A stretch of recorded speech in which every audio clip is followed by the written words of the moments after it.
வணக்கம். இன்றைய முக்கிய செய்திகள். அரியாங்குப்பம் தொகுதியை சேர்ந்த தொழிலதிபர் சந்திரமோகன் அவர்கள் சுமார் 500க்கும் மேற்பட்டோருடன் பாஜக தலைவர் ராமலிங்கம், உள்துறை அமைச்சர் நமச்சிவாயம் முன்னிலையில் தன்னை பாஜகவில் இணைத்துக் கொண்டார்.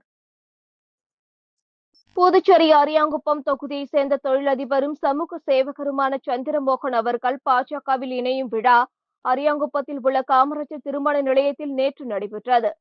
நிகழ்ச்சிக்கு அரியாங்குப்பம் தொகுதி பாஜக தலைவர் வசந்தராஜ் தலைமை தாங்கினார். அதனைத் தொடர்ந்து தொழிலதிபர் சந்திரமோகன் அவர்கள் சுமார் 500க்கும் மேற்பட்ட தனது ஆதரவாளர்களுடன் பட்டாசு வெடித்து மேளதாளங்கள் முழங்க மிக பிரம்மாண்டமாக பாஜக தலைவர் ராமலிங்கம், உள்துறை அமைச்சர் நமச்சிவாயம் முன்னிலையில் தன்னை பாஜகவில் இணைத்துக் கொண்டார். அதனைத் தொடர்ந்து தொழிலதிபர் சந்திரமோகன் அவர்களுக்கு பாஜக தலைவர் ராமலிங்கம், அமைச்சர் நமச்சிவாயம், அமைச்சர் ஜான்குமார், சட்டமன்ற உறுப்பினர் செல்வம் ஆகியோர் சால்வை அணிவித்து சந்திரமோகன் அவர்களுக்கு வாழ்த்துக்கள் தெரிவித்தனர். அதேபோல் பாஜக பல்வேறு அணி நிர்வாகிகள், தொகுதி பொறுப்பாளர்கள் மற்றும் தொண்டர்கள் அரியாங்குப்பம் பகுதி மக்கள் என திரளாக கலந்து கொண்டு சந்திரமோகன் அவர்களுக்கு வாழ்த்துக்கள் தெரிவித்து சிறப்பித்தனர். அகில இந்திய என்ஆர் காங்கிரஸ் கட்சியில் இளைஞர் அணி உறுப்பினர் சேர்க்கையை முதலமைச்சர் ரங்கசாமி தொடங்கி வைத்தார். அகில இந்திய என்ஆர் காங்கிரஸ் இளைஞர் அணி இணையவழி உறுப்பினர் சேர்க்கை துவக்க விழா எல்லைப்பிள்ளை சாவடி தனியார் திருமண நிலையத்தில் நடந்தது. நிகழ்ச்சிக்கு என்ஆர் காங்கிரஸ் இளைஞர் அணி தலைவர் ரமேஷ் தலைமை தாங்கினார். சிறப்பு விருந்தினராக முதல்வர் ரங்கசாமி கலந்து கொண்டு இணையவழி உறுப்பினர் சேர்க்கையை துவக்கி வைத்து அடையாள அட்டையை வழங்கினார். நிகழ்ச்சியில் அமைச்சர் லட்சுமி நாராயணன், துணை சபாநாயகர் ராஜவேலு, எம்எல்ஏக்கள் ஆறுமுகம், பாஸ்கர், லட்சுமிகாந்தன், முன்னாள் சபாநாயகர் சபாபதி, என்ஆர் காங்கிரஸ் பொதுச் செயலாளர் ஜெயபால் மற்றும் இளைஞரணி துணைத் தலைவர்கள் பிரபாகரன், திருமுருகன், ரத்தினவேலு, பொதுச் செயலாளர் மணிமாறன், வீரப்பன், செயலாளர் அரவிந்த், மத்திய மாவட்ட தலைவர் பார்த்தசாரதி, மத்திய மாவட்ட பொதுச் செயலாளர் அன்பரசன், மத்திய மாவட்ட செயலாளர் குரு மற்றும் நிர்வாகிகள் பலர் கலந்து கொண்டனர். இன்ஸ்பெக்டர் மீது பெண் அளித்த புகார் குறித்து விசாரணை நடத்த டிஜிபி உத்தரவிட்டுள்ளார். புதுச்சேரி வில்லியனூரை சேர்ந்த பெண் ஒருவர் காவல்துறை உளவு பிரிவில் இன்ஸ்பெக்டராக பணிபுரியும் ஒருவர் மீது தன்னை திருமணம் செய்து 16 ஆண்டுகளாக குடும்பம் நடத்திவிட்டு நகை மற்றும் பணத்தை அபகரித்துக் கொண்டு வேறு ஒரு பெண்ணுடன் தொடர்பு வைத்துள்ளார். இன்ஸ்பெக்டருடன் குடும்பம் நடத்திய போது எனது மூத்த மகளை பாலியல் பலாத்காரம் செய்ததால் அவர் விஷம் குடித்து தற்கொலை செய்து கொண்டார். அந்த வழக்கை தனது அதிகாரத்தால் திசை திருப்பி விட்டார். இதற்கு இன்ஸ்பெக்டரின் தம்பியும் உடந்தையாக இருந்தார். இதனால் தற்பொழுது எனது கணவர், குழந்தைகளை பிரிந்து நெற்கதியில் இருக்கிறேன். ஆகையால் தன்னை திருமணம் செய்து ஏமாற்றியதோடு மகளை பாலியல் பலாத்காரம் செய்த இன்ஸ்பெக்டர் மீது நடவடிக்கை எடுக்க வேண்டும் என டிஜிபி அலுவலகத்தில் அப்பெண் புகார் அளித்தார். இதையடுத்து டிஜிபி ஷாலினி சிங் அந்த புகார் மீது விசாரணை நடத்த உளவு பிரிவு எஸ்பி பழனிவேலுக்கு உத்தரவிட்டுள்ளார். விசாரணையில் பெண் கூறிய குற்றச்சாட்டுகள் உறுதி செய்யப்பட்டால் இன்ஸ்பெக்டர் மீது துறை ரீதியான நடவடிக்கை எடுக்கப்படும் என கூறப்படுகிறது. புதுச்சேரி மதுபான கடைகளில் காலாவதியான மதுபானங்களை அழிக்க வேண்டுமென கலால்துறை உத்தரவிட்டுள்ளது. புதுச்சேரியில் மொத்தம் சில்லறை என 534 மதுபான கடைகள் அமைந்துள்ளன. இந்நிலையில் இந்த மதுபான கடைகளில் காலாவதியான மதுபானங்கள் விற்பனை செய்யப்படுவதாக கலால்துறைக்கு தொடர்ந்து புகார் வந்தன. குறிப்பாக பீர் வகைகள் காலாவதியான பிறகு விற்கப்படுவதாக தெரிவிக்கப்பட்டது. இதையடுத்து கலால்துறை துணை ஆணையர் மேத்யூ பிரான்சிஸ் மதுபான கடைகளுக்கு சுற்றறிக்கை அனுப்பியுள்ளார். அதில் உரிமம் பெற்ற வளாகத்திற்குள் காலாவதியான மதுபானங்கள் சேமிக்கப்படக்கூடாது. காலாவதியான மதுபானங்களை உரிமையாளர்கள் கண்டறிந்து பிரித்து கலால்துறை சட்டப்படி அழிக்க வேண்டும். மீறினால் உரிமத்தை ரத்து செய்து நடவடிக்கை எடுக்கப்படும் என குறிப்பிடப்பட்டுள்ளது. ஊசூடு சட்டமன்ற தொகுதிக்குட்பட்ட சேதராப்பட்டு முத்தமிழ் நகரில் புதிய மின்மாற்றியை சட்டமன்ற உறுப்பினர் சரவணன்குமார் பொதுமக்களின் பயன்பாட்டிற்கு இயக்கி வைத்து அர்ப்பணித்தார். ஊசூடு சட்டமன்ற தொகுதிக்குட்பட்ட சேதராப்பட்டு முத்தமிழ் நகர் பகுதியில் கடும் மின்னழுத்த குறைபாடு நிலவி வந்தது. இதனையடுத்து அப்பகுதி மக்கள் சரவணன்குமார் எம்எல்ஏவிடம் கோரிக்கை விடுத்தனர். இதனைத் தொடர்ந்து சட்டமன்ற உறுப்பினர் சரவணன்குமார் தீவிர முயற்சியால் புதிதாக 200 கிலோவாட் கொண்ட மின்மாற்றியை ரூபாய் 20,94,546 மதிப்பீட்டில் அமைத்து பொதுமக்களின் பயன்பாட்டிற்கு இயக்கி வைத்தார். இந்நிகழ்ச்சியில் மின்துறை அதிகாரிகள், தொகுதி பாஜக நிர்வாகிகள் உட்பட பலர் கலந்து கொண்டனர். புதுச்சேரியில் 5 பேரிடம் 76,000 ரூபாய் மோசடி செய்த மர்ம நபர்களை போலீசார் தேடி வருகின்றனர். திலாசுப்பேட்டையை சேர்ந்த நபர் இவர் தனது வாட்ஸ்அப்பில் PM கிஷன் யோஜனா என்ற பெயரில் வந்த லிங்கை கிளிக் செய்தார். அதில் வங்கி விவரங்களை பதிவு செய்தார். சில நிமிடத்தில் அவரது வங்கிக் கணக்கிலிருந்து 45,000 ரூபாய் பணம் எடுக்கப்பட்டது. இவரை தொடர்ந்து லாஸ்பேட்டையை சேர்ந்த நபர் ஒருவர் பேஸ்புக் மூலம் வந்த விளம்பரத்தில் மரப் பொருட்களை 18,000 ரூபாய்க்கு ஆர்டர் செய்தார். பல நாட்கள் ஆகியும் பொருட்கள் வரவில்லை. பிறகுதான் மோசடி கும்பலிடம் ஏமாந்தது தெரிய வந்தது. மேலும் வில்லியனூரை சேர்ந்த நபர் 1,500, உழவர்கரையை சேர்ந்த நபர் ஒருவர் 3,000, லாஸ்பேட்டையை சேர்ந்த நபர் 9,000 என 5 பேர் 76,000 ரூபாய் அனுப்பி மோசடி கும்பலிடம் ஏமாந்துள்ளனர். புகார்களின் பேரில் சைபர் கிரைம் போலீசார் வழக்கு பதிந்து மோசடி கும்பலை தேடி வருகின்றனர். ஜிப்மரில் வேலை வாங்கி தருவதாக கூறி மோசடியில் ஈடுபட்ட 3 பேரை போலீசார் கைது செய்தனர். காரைக்கால் நெடுங்காடு அகரமாங்குடி வடக்கு தெருவை சேர்ந்த தட்சிணாமூர்த்தி தனியார் இன்சூரன்ஸ் நிறுவனத்தில் பணியாற்றி வருகிறார்.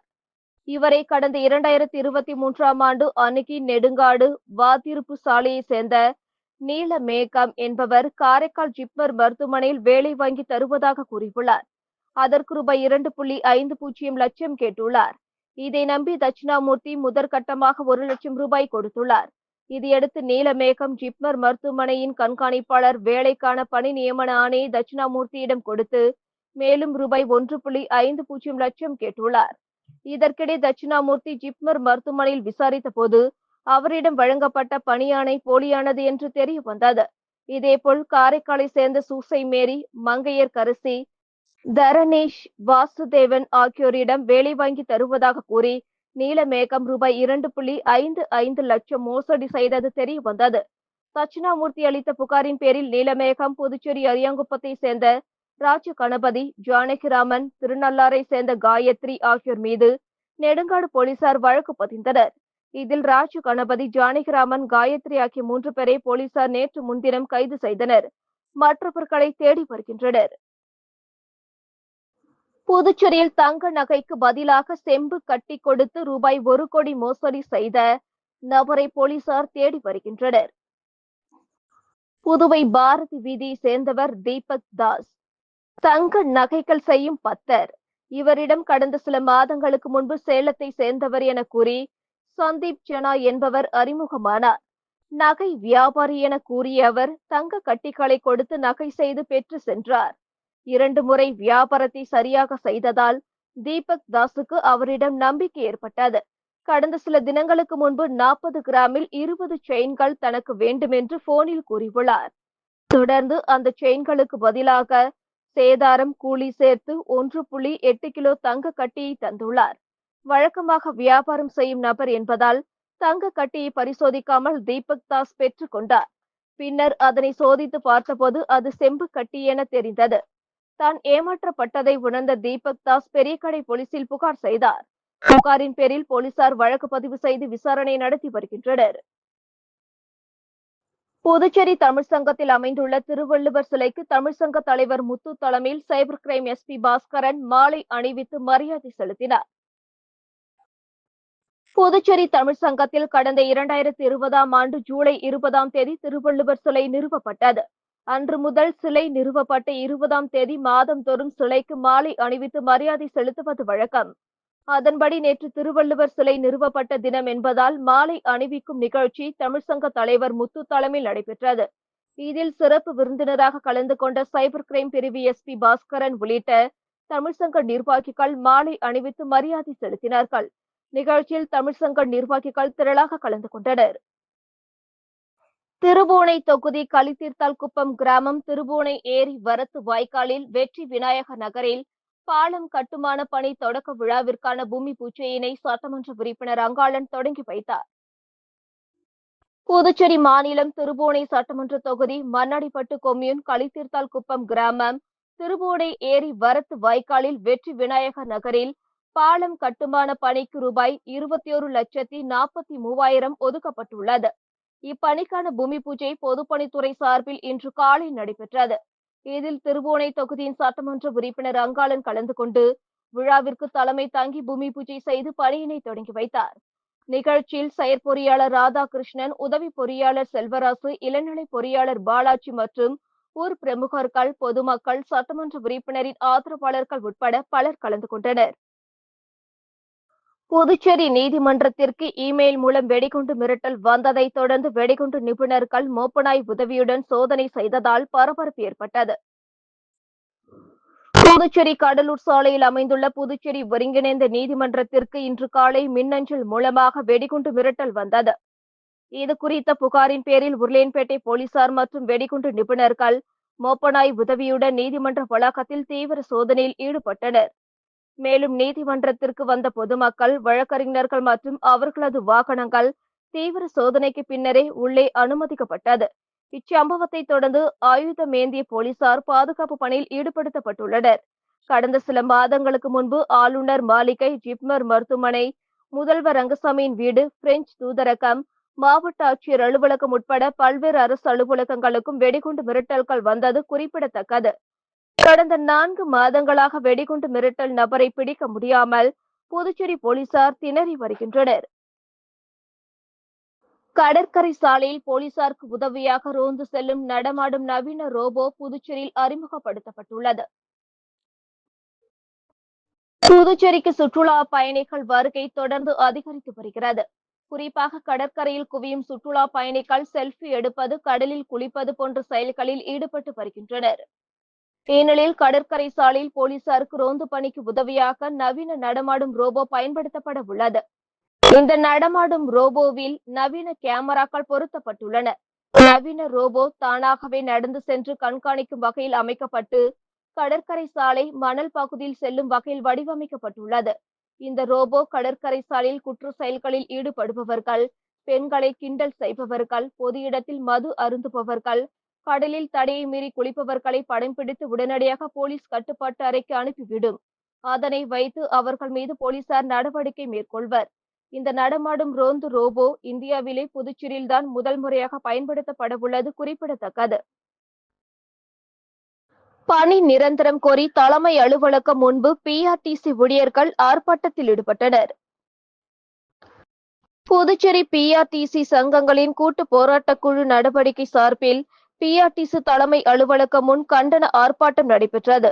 போராட்டத்துக்கு பாலகிருஷ்ணன் தலைமை வகித்தார்.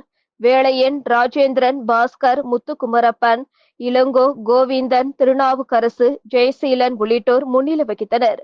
போராட்டத்தில் அரசு ஊழியர் சம்மேளன நிரந்தர செய்தி தொடர்பாளர் கலைமாமணி, டாக்டர் நமச்சிவாயம் உள்ளிட்டோர் கலந்து கொண்டனர்.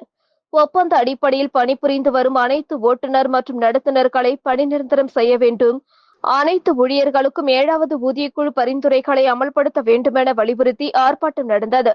அடுத்த கட்டமாக வரும் 28ஆம் தேதி முதல் தொடர் வேலைநிறுத்த போராட்டம் நடத்த உள்ளதாக அறிவித்துள்ளனர். பாப்ஸ்கோ ஊழியர்களை தொடர்ந்து வழக்கில் தலைமை செயலருக்கும் நிதி செயலருக்கும் ஐகோர்ட் அதிரடி உத்தரவை பிறப்பித்துள்ளது. புதுச்சேரி அரசு சார்பு நிறுவனமான பாப்ஸ்கோ நிறுவனத்தில் பணியாற்றி வரும் நிரந்தர ஊழியர்களுக்கு 2018ஆம் ஆண்டு பிப்ரவரி மாதம் முதல் சம்பளம் வழங்கப்படவில்லை. பல கட்ட போராட்டங்கள் நடத்தியும் பலனில்லை. அதையடுத்து ஐகோர்ட்டில் நிலுவை சம்பளம், ஓய்வூதியம், பலன்கள் கேட்டு மனு தாக்கல் செய்தனர். இவ்வழக்கில் கடந்த 8/7/2024 அன்று ஐகோர்ட் உத்தரவு பிறப்பித்துள்ளது. நிலுவை சம்பளத்தை வழங்க உத்தரவிட்டது. ஆனாலும் பாப்ஸ்கோ ஊழியர்களுக்கு சம்பளம் வழங்கப்படவில்லை. அதையடுத்து ஊழியர்கள் அனைவரும் நீதிமன்றத்தில் வழக்கு தொடர்ந்தனர். இந்த வழக்கு நீதிபதி இளந்திரையன் முன்னிலையில் அண்மையில் விசாரணைக்கு வந்தது. வழக்கை விசாரித்த நீதிபதி இளந்திரையன், பாப்ஸ்கோ ஊழியர்களுக்கும் அவர்களது குடும்பத்திற்கு நிலுவை சம்பளம் தர நடவடிக்கை எடுக்க வேண்டும். புதுச்சேரி தலைமை செயலர், நிதி செயலர் 10 கோடி உடனடியாக ஒதுக்கி கணக்கு மற்றும் கருவூலத்துறையிடம் ஒப்படைக்க வேண்டும். பாப்ஸ்கோ நிறுவனம் ஊழியர்களின் வங்கி கணக்கு விவரங்களை கணக்கு மற்றும் கருவூலத்துறையிடம் தர வேண்டும். கணக்கு கருவூலத்துறை பயனாளிகளிடம் கணக்கில் சம்பளம், ஓய்வூதிய பலன்களை செலுத்த வேண்டும். இந்த பணியை முடித்து 13/8/2025 அன்று அறிக்கை தாக்கல் செய்ய வேண்டுமென உத்தரவிட்டார். ஐகோர்ட் அதிரடி உத்தரவினை தொடர்ந்து பாப்ஸ்கோ ஊழியர்களுக்கு நிலுவை சம்பளம், ஓய்வூதியம், பலன்கள் கிடைக்க உள்ளது. புதுச்சேரி மணக்குள விநாயகர் ஆலயம் முழுவதும் ஏசி வசதி ஏற்படுத்துவதற்கு யூகோ வங்கி மூலம் நிதி உதவி முதலமைச்சர் ரங்கசாமி முன்னிலையில் இன்று வழங்கப்பட்டது. புதுச்சேரி அருள்மிகு மணக்குள விநாயகர் தேவஸ்தானத்தில் பக்தர்களின் நலன் கருதி பக்தர்கள் மற்றும் பொதுமக்களின் வேண்டுகோளை ஏற்றும் ரூபாய் 33 லட்சம் செலவில் எல்ஜி நிறுவனத்தின் வாயிலாக தேவஸ்தானம் முழுவதும் 2025 ஆகஸ்ட் மாதத்திற்குள் குளிர்சாதன வசதி ஏற்படுத்தப்பட உள்ளது. மேலும் பக்தர்கள், உற்சவதாரர்கள் மற்றும் பொதுமக்கள் அளித்த நன்கொடை தொகை போக மீதமுள்ள தொகை தேவஸ்தான நிதியிலிருந்து மேற்கொள்ளப்பட உள்ளது.